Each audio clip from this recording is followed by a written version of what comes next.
pisses me off. Not because I'm soft. I'm not soft. But if you want to wrestle, let's wrestle. If you have a problem with me, let's settle it. If you can't beat me on the mat, try to beat me in the parking lot. But if you can't beat me on the mat, I doubt you can do much to me in the parking lot. The previous administration took all the guys. Wink, wink. I just want some ice cream, man. I just want some ice cream.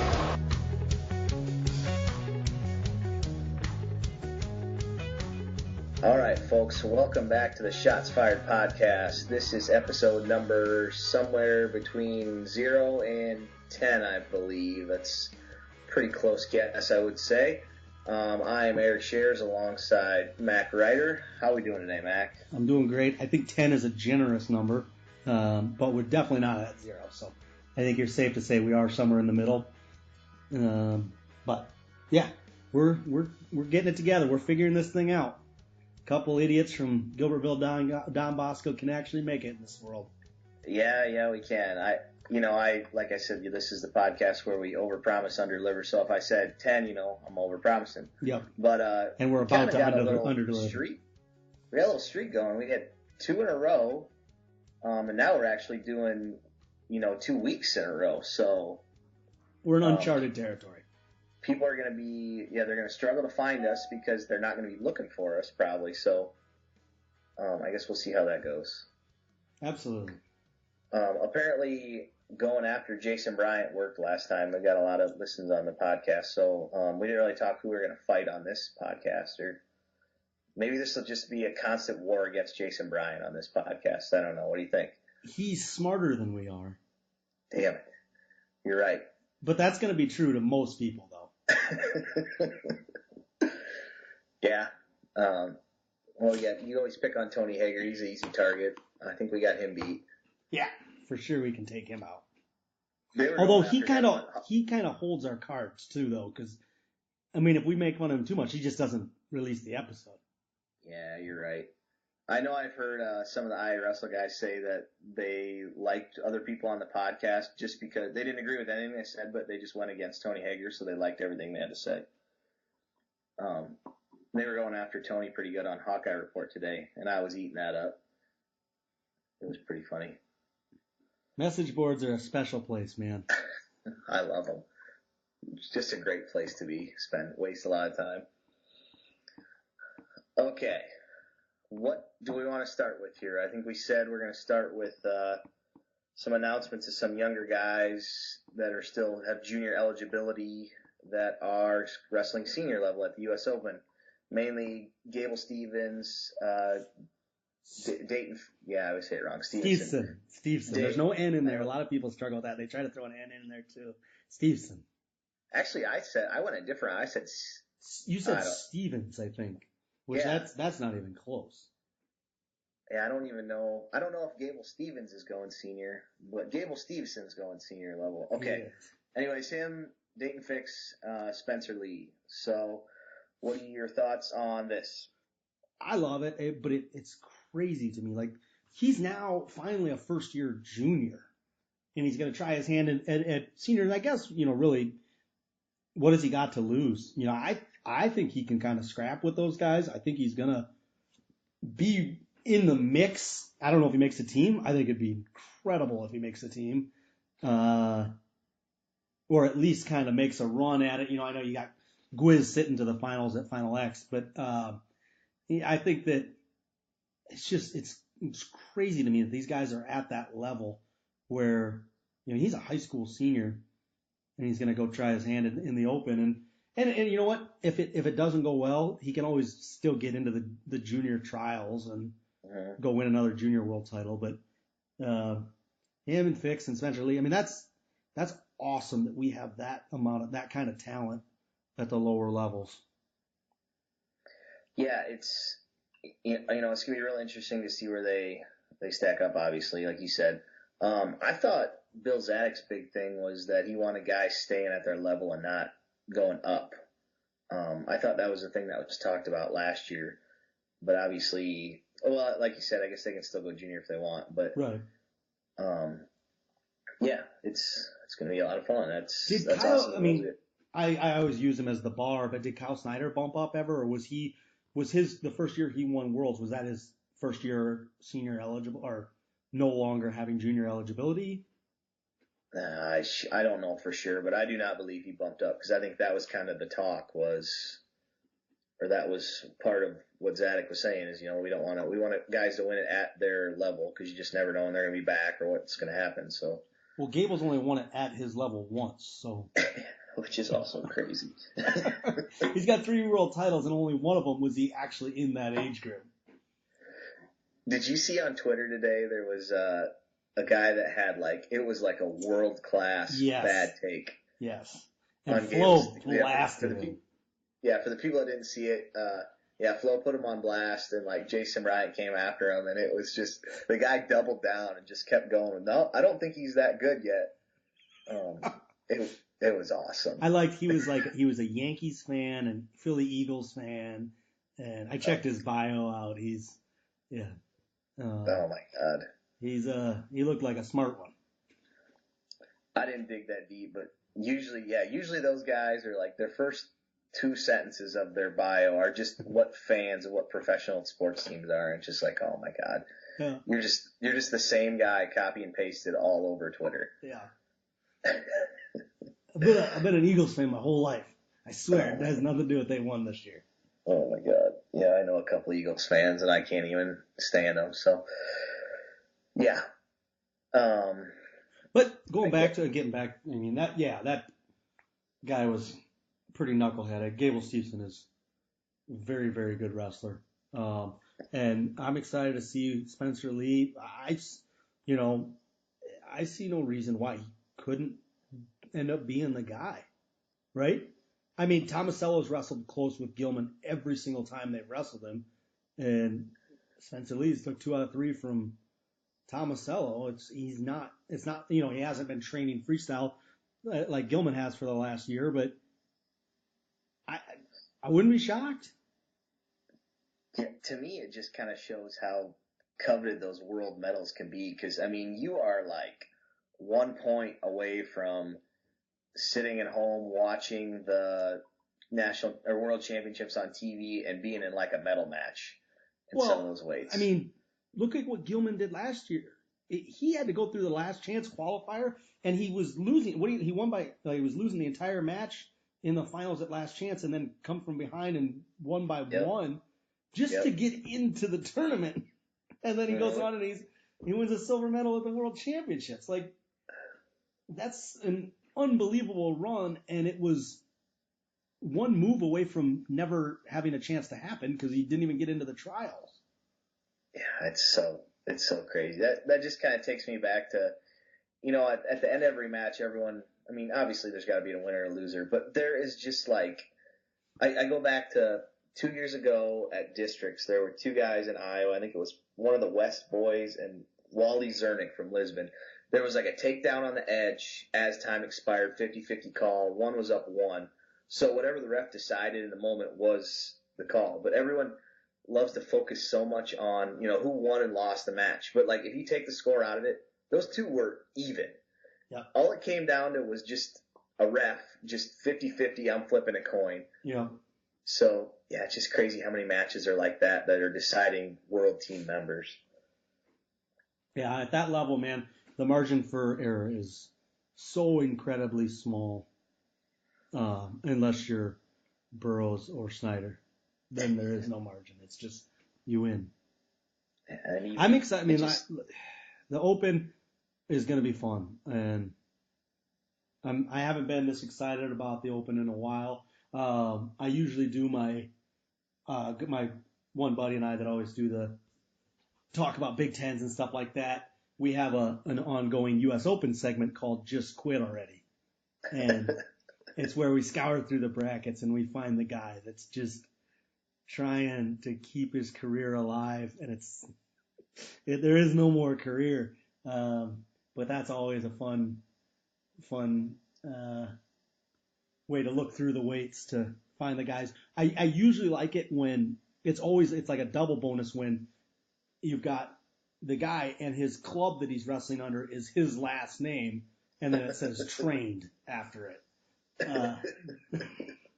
that's always when you know, like, this guy is about to go on one of those runs that we just talked about. Oh man, it's easy to take shots from the cheap seats though. On anyone? Not yet. I haven't saw the. Well, that can be next week's episode once we get a deeper list of guys that are actually entering into it. But usually those guys are also the first ones to sign up too. Like, it's the day that U.S. Open registration opens up, they're getting their name in there. Let the world know they're coming to Vegas. It's because the money's there. They don't want to wait around where the money won't be there, probably. So. Oh yeah, couple.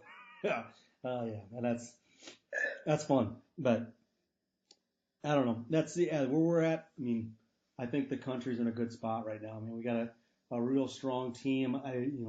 We talked about it last week. Obviously, the World Cup. It'd have been fun if Iran and Russia were there to see where we stacked up. Those are two incredibly deep teams too, though. But I have no doubt in my mind we're going to put together a solid lineup. Mm-hmm. Yeah, it'll be fun to see, who signs up for the U.S. Open this week, early next week, because it's still kind of trickling in. Some of the upper weights are not a whole lot of people in there yet. So, yeah, something to definitely look forward to. You got anything else on that? Well, I know we talked about I finally just now figured out what the Final X, what is going on with this thing. And I know like Flo had released this like flow chart with like, if you're in this box, then you follow this line to here. It didn't make sense to me. And I understand charts and I understand things like, and I looked at this thing and I read through it and I could not figure it out. It was so confusing the way they laid it out. And now I finally have understood the process of what you have to do to become a world team member. Like, so if you're a returning world medalist, you're already into Final X. And that's a best 2 out of 3 match. You don't know who you're going to wrestle yet because at the U.S. Open, if there isn't a returning medalist at your weight, then if you win the Open, you're into Final X. And so you're in the same boat as those returning medalists. If anybody else then that doesn't win the Open or isn't a returning medalist will go to this tournament in Rochester on I believe it's the 19th of May. Yeah. And that's wrestled all day Saturday into the finals. The finals of that wrestle a best 2 out of 3 on Sunday. Whoever wins that best 2 out of 3 goes into the Final X, wrestles a best 2 out of 3, which I like because then, you don't have to go through that mini tournament to wrestle a guy that's been sitting out. You'll get a 2-week break after going through that mini tournament. You get a 2-week break to make sure you're healthy and we put our best guy on the team. Yeah, that's what I always thought was kind of weird. You got this guy that's all beat up coming through this tournament to come at the best guy, and it's like, well, yeah, you should get an advantage, if you're a world medalist, right. But you shouldn't be at a disadvantage then when you're wrestling. So the easy example is last year with David Taylor and Jaden Cox. I mean, there was no doubt about it. I mean, David Taylor, yeah, he kind of cruised through it, but he wrestled 3 tough matches and now he wrestles Jaden Cox, who's a monster in his own right and is healthy and ready to go. It's, it's a serious disadvantage. So now it's a little more fair. You get rewarded for being a returning medalist or an Open champ by already having a bye into the finals. That's a fair reward. But you don't, anything more is too much. I think I actually caught on pretty quick right when I saw it released. I definitely had to do some investigation to figure it out, but how funny it would be if like Kyle Snyder just shows up at the U.S. Open. He's like, I think I have to qualify for Final X, right? Yeah, he's like asking people questions, like run up to Rich Bender. Am I in or what? Do I have to wrestle? Pete Isaiah Steele, where do I need to go? Do I at least get a bye to the finals of the Open? So hypothetically, I wonder if, Kyle Snyder enters the U.S. Open. He's already got a bye to the Final X finals, but what if he gets beat in the Open? Does he lose his spot? I have no idea. Because that would deter your world medalist guys from entering the Open. Yeah, I don't know. Yeah, I guess I never saw anything in there. Like what? if you're Kyle Snyder and you're in Final X, why don't you go? Well, I don't know. Go to the U.S. Open. So now you're in the finals of the World Team Trials as well. So now you got a couple chances. Then and you keep not times. you get the guy's gonna have to beat you 4 times because you'll wrestle in the finals of the trials, and then if he beats you there, you still get to wrestle him again in the Final X. Yeah, I mean that's the way to do it, isn't it? Yeah, I remember going long way back, but Mako used to. He would go to the last chance qualifier, even though he was already qualified, just so that one more person didn't get into the tournament. That's the most Mako thing anyone's ever done. But it was a year where there was already 7 qualifiers, but he was going to be the 1 seed, so he knew he was going to get a bye first round if nobody else got in. So he just went to the last chance, beat the crap out of everybody, won it, and blocked another person from getting in, so he got that bye first round. Yeah. I mean, it's smart. It's incredibly smart. I guess. Yeah. You gotta figure it out. I never would have done that because I never would have wanted to make weight again. Yeah, I'd have been, more work. I don't think so. No, I'll wrestle the match then. Future Mack will deal with that. Yep, exactly. All right. We got that figured out. Anything else on that one? I don't think so. I mean, that's kind of, where we're at leading up to the U.S. Open, and we'll get into it a little more next week. But going along those lines, and we were talking about this before, but I had booked my tickets to go out to Beat the Streets this year. This will be my first time ever getting to go out to watch it. I'm excited. It's not going to be in Times Square this year. It's in the South Street Seaport down by the financial district, but I think it's going to be really, really cool. Huh. I guess I didn't even look into it yet. I didn't know it wasn't in Times Square. Yeah, it's down in the financial district, kind of like where, you see all those piers where they have the driving range on the pier and stuff like that. Mm-hmm. It's down in that area, which is, not too far from Ground Zero. I think, I haven't seen what they have planned for the event, but I'm sure knowing those guys, it'll be done really well. Yeah. So like you said, or like I said, I haven't really looked into it too much. I don't think they've announced many matchups. We kind of been hearing some rumblings of maybe Burroughs and Chimizo. Yep. But we also talked about how a lot of the guys be wrestling the U.S. Open, so we don't know for sure who's wrestling where or what's going on. With the Beat the Streets, and going back to that Burroughs Chimizo, I have that on fairly good authority that match might happen at the Beat the Streets. But with with Beat the Streets being May 17th, and then this big tournament in Rochester on the 19th, nobody that's in that tournament in Rochester that's not already into Final X is going to wrestle and Beat the Streets, obviously. So I think that they're kind of waiting till after the U.S. Open. They already know your world team or your returning world medalists. They know those guys are Final X guys, but they're going to wait till I think after the U.S. Open. So, hopefully not, you got guys like Dake and Taylor maybe go out and win their weights at the Open. Then they're Final X guys too. So maybe they pitch it to those guys as, okay, everybody else in your weight's going to be in Rochester. Let's get you a match in, Beat the Streets. And maybe, my dream is that they call up Sedgalive and they're like, hey, come wrestle Kyle Snyder. He's like, yep, I'll do it. And then they call up Yazdani and he's like, hey, come wrestle David Taylor. And they're like, yeah, let's do it. So then we get Burroughs Chimizo, Snyder Sedgalive, Taylor Yazdani. But that may be just my personal hope. Oh man, that would be very well attended or watched if you get those guys in there. Did you see somebody translated an interview Sedgalive did or something where he was kind of making excuses on losing to Schneider? Oh, really? I didn't see that. What did he say? Well, first of all, I think it was I'm trying to think of who the guy was. But anyways, I know Piles responded to it. So he said something like, I was jostling with him and didn't expect to be that tired or something along those lines. It was funny that it was translated to be jostling. I thought that was the best part. But, I'm pretty sure that Sedgalive doesn't know what the word jostling means. I don't know. Maybe he exclusively uses that when talking about wrestling. I have no idea. But you'll have to look that tweet up. It was funny. He doesn't strike me as a smart dude. Good wrestler, though. Yeah, I can see that too, but that's just strictly going off looks, so I have no idea. No, that's entirely what I'm basing that off of. He looks like a blockhead. Yeah, he does. But anyway, yeah, I mean, I'm super excited about Beat the Streets. I'm working on trying to get maybe one of our pinnacle guys. We've had a couple guys in the past get to wrestle in it. Mitch McKee wrestled in it one year.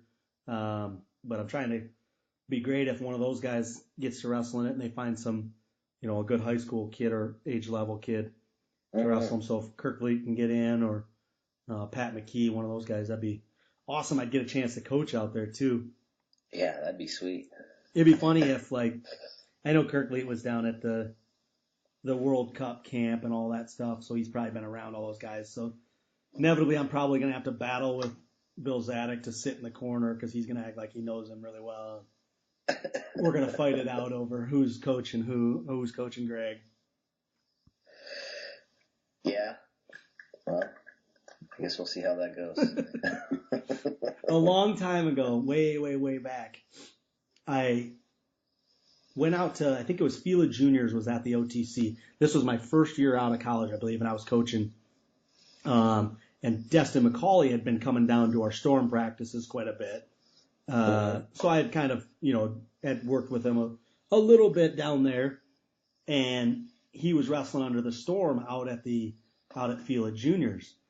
And so I was trying to coach him, but Bill Zadek kept coming over and he kept trying to coach him because he was I think he was the developmental coach at the time. And, so I kept moving my chair further forward, so that I was closer to the mat. Just being the little antagonizer that I am. Who ended up winning that battle? He probably did, I would say. I think that his advice was better. Maybe. Than mine, but that's neither here nor there. You should learn a different language or something, and then whoever you're coaching to, maybe that would work. I don't know. That probably won't work. No, and that goes back to you'd have to put in the effort. I'm just not going to do that. Yeah. Well, I mean, I was going to have you do it, not me, so I didn't really care. But right, I'm in the same boat as you, though. I'm not going to put in that kind of effort to learn a whole new language just so that I can continue my battle with Bill Zadek. If it was Terry Brands, I would. I would put in the effort for that. I can see you doing that. All right.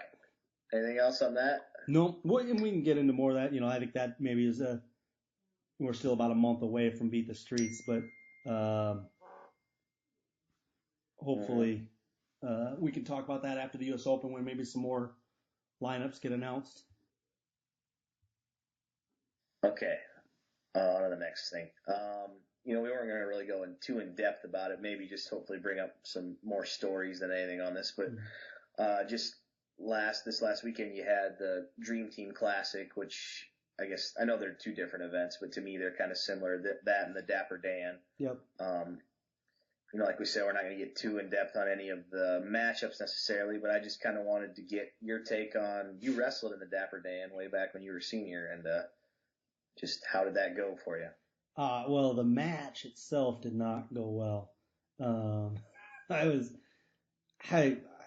The whole thing, if we're being honest, I think, and rightfully so, it's trying to, you're talking about the state of Pennsylvania having duel the rest of the country. So they're at an unfair advantage to begin with, but, they like the challenge. But, I was a naive 18-year-old kid that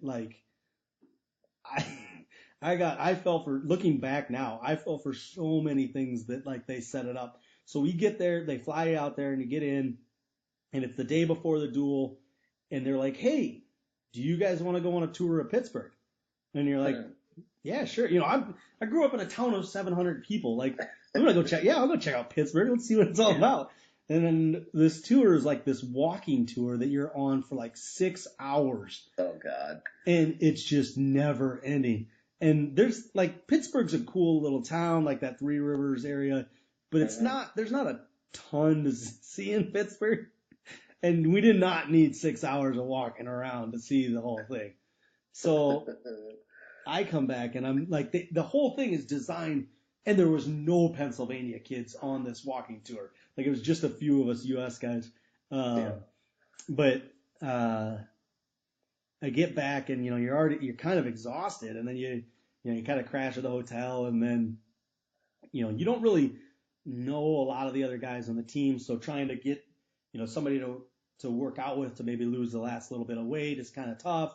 But then, we went to do weigh-ins, and it was, I believe, if I may not have the numbers exactly right, but I'm pretty sure we were told we'd have a 5-pound allowance, and I'm wrestling 25, so I could make 30 not too hard. But then, 30 minutes before weigh-ins, all of a sudden they're like, hey, we're going to give an additional 3 pounds. It's like, well, that doesn't do me a lot of good anymore. I mean, I'm already down to weight.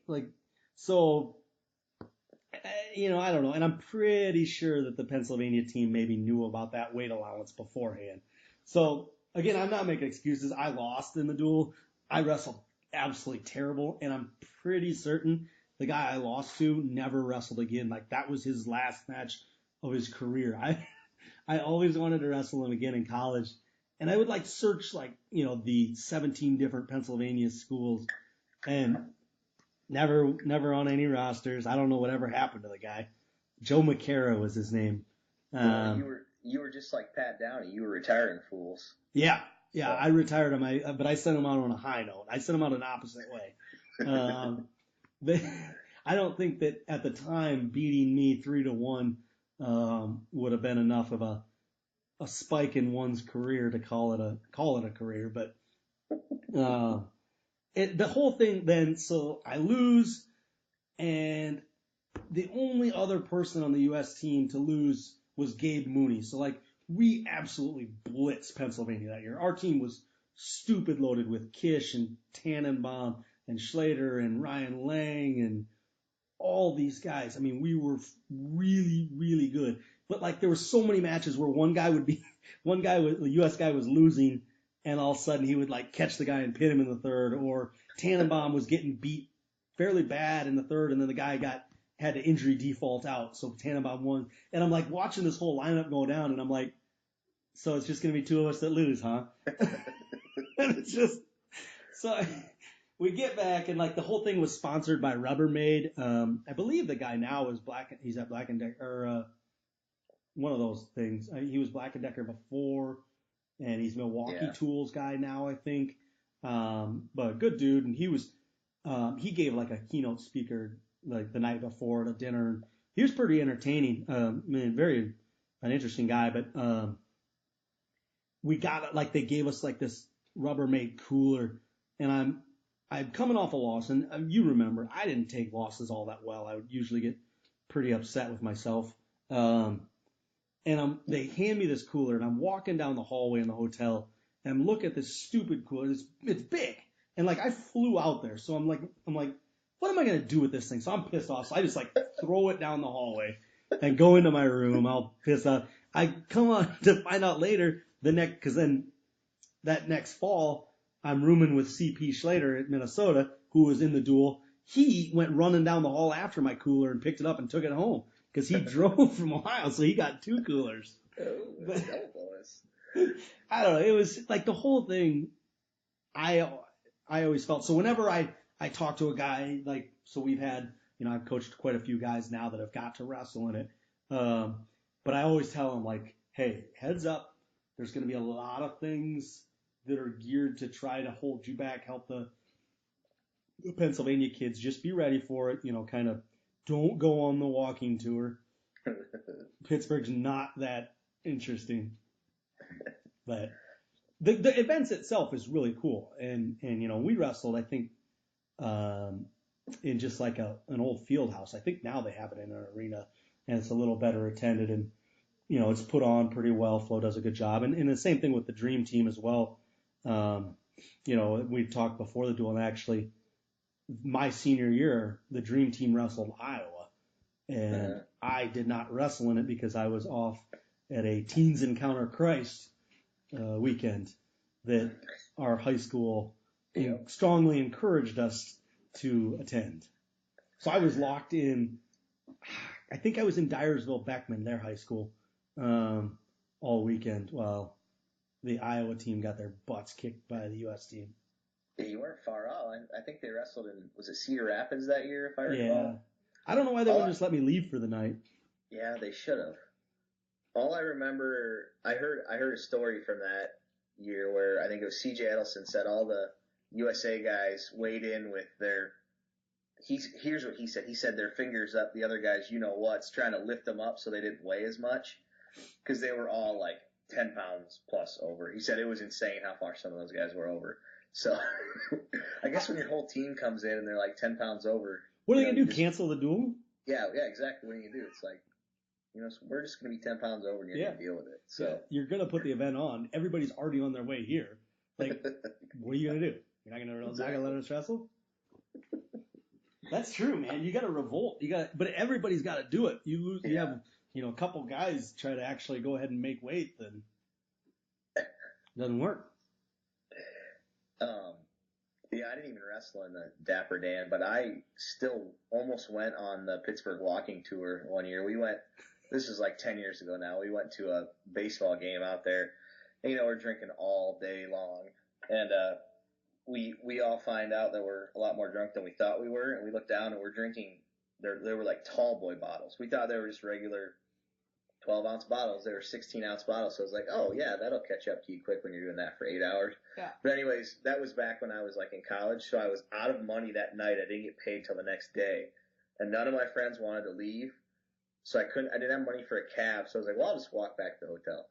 And I didn't make it very far before I didn't turn around. But like the next day, I went and looked at how far I had to walk. And I would have had to, there was a mountain in my way. There was a river and a mountain that I had to get through. But I thought I had it. I was like, I know which direction it is. I'm sure drunk Eric could have navigated that. Drunk college Eric could have absolutely scaled that mountain.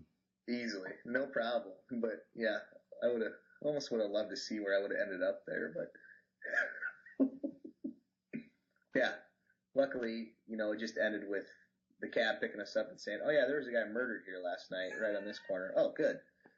That makes me feel much better. Hopefully that's not down by we're staying, I already got my hotel. We got our hotel booked for NCAAs next year. Yeah. And I'm pretty excited about, I mean, just kind of the area. We're down in that like kind of point where the rivers join. Yep. It's only, got about a mile walk to the, to PPG. So I think it's, I'm excited for what Pittsburgh can do, for nationals. I don't want to try to get into NCAA wrestling talk on April 16th. Tax day. Did you get your taxes done? Cool. We do ours in like January, man. Nice. Very good. It always blows my mind when people are talking about it in like March. I'm like, wait, do I need to do them again? No, I'm good. I did them like 2 months ago. I'm fine. Yeah. My wife is an accountant for Deloitte, and you would be shocked at the amount of people that show up on like April 14th, and they're like, here's my stuff. I need you to get this done. It's like, well, thanks, I guess, You get an extension, can't you? You can. Yeah, you can file an extension, but some of them big ones, there's a lot that goes into them. Yeah. So I'm excited for tax day. She's done working. So I was going to say, you're excited for tax day. Yeah, I wouldn't know anything that goes into those big ones, so. No, mine are pretty straightforward.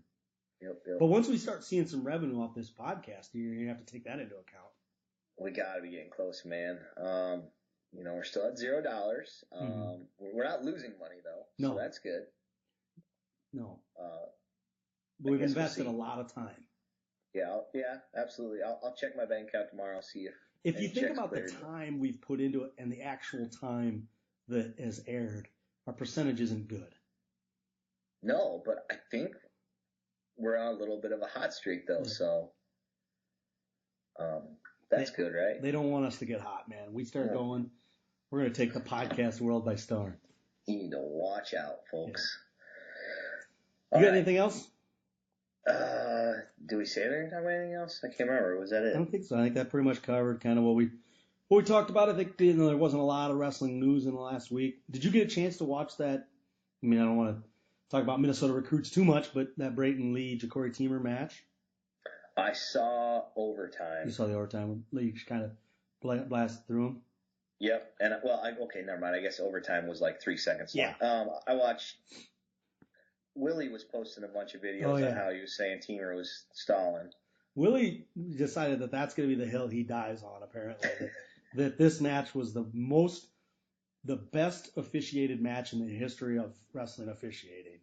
I thought he thought it was the worst. No, he loved it. He said promote that ref to the NCAAs right now.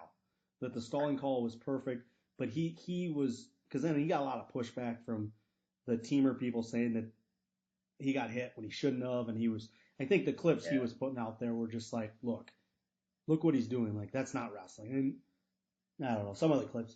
I thought it was a very well officiated match. I think the stalling calls were warranted. I think because Lee got a couple of them that put him up by one, and then he changed the way he wrestled. Man, he was up. There's 25 seconds to go, and all of a sudden he's super aggressive until he gets the lead, and then it was just, I'm heading straight backwards. And he definitely should have been hit twice for stalling. And the last one came with 5 seconds left, but it was warranted. Like, don't run away. Like, you can't run for 25 seconds. You're going to get hit called twice. Like, it's just, and that tied it back up, which made it fair. And then Lee just ran straight through him in overtime right away. Yeah, that was pretty slick. I guess I did have one comment on one match there. I saw Mason Paris handled that Brandon Whitman pretty easily. Yeah. Whitman wrestled at our Night of Conflict. He wrestled Joel Shapiro from Valley. He's going to Iowa State. And Whitman tore up Shapiro. So apparently Mason Paris is really good. Breaking news on this podcast. The number one guy in the country. But yeah, he's good. I'd like to see him and Gable wrestle. I think obviously we're going to see it. 2 Big Ten guys. Mm-hmm. So. Yeah, that'd be a lot of fun. They're both athletic, man. They're gonna try and score. Yep. All right. Well. Okay. Is that it? Yeah, I think that's it. Okay. Well, just tell people. I don't know if you're listening to the other ones or not, but we're gonna try to keep on our Monday schedule. So hopefully this will be released sometime Tuesdays. We got to get back to our match review too. Yeah, we do, don't we? That's going to be a good segment. I actually today tried to Google to see if that Cam Tassari Donnie Vincent match from NCAA's for third place was on, and I could not find it on YouTube. Oh man. 12-10, and both those guys lost first round NCAA's and came all the way back to wrestle for third against each other. Like, it is the most iconic match of all time. Like, we've got to find video of that one. But yeah, we're going to just kind of suggest a match, and you guys, your homework is to go watch it, and we'll kind of offer up our opinions on it. Maybe we'll get 2 different takes on it. Me considering, I've wrestled D1, kind of know a little, or, understand a little bit more about the ins and outs or kind of what's going on behind the scenes in a match, and, your opinion from the cheap seats. Yep. Yeah, so I don't know, maybe anyone listening, tweet at us what you think or pick a match that maybe you guys want to watch, and if we agree with it, maybe we'll pick it. But yeah, as always, just always tweet at us anything, whether you agree or disagree, because I love fighting with people on Twitter. I don't know about you, but I think I'm not a big Twitter user. Maybe I need to get more into it. I don't know. I love doing it. It hasn't been my strongest social media so far. Our handles are pretty easy to find. Mine's just at Eric Schares, my name, and I think yours is the same, right? At Mack Reiter. Yep. So yeah, it can't be any easier to find us. So, and also, if any of you want to give us any money, for a sponsor or anything, we're not going to turn you down. So, I'm pretty sure you can find us. It depends on who you are. I'm not just going to throw myself out to just any old person that wants to sponsor us. And I will sell my soul for anything. So that was just Max saying that. That does not apply for me. Any amount of money, I'll do anything. So there we go. All right, we done? Yeah. Okay. Well, this was episode 5-ish of Shots Fired Podcast.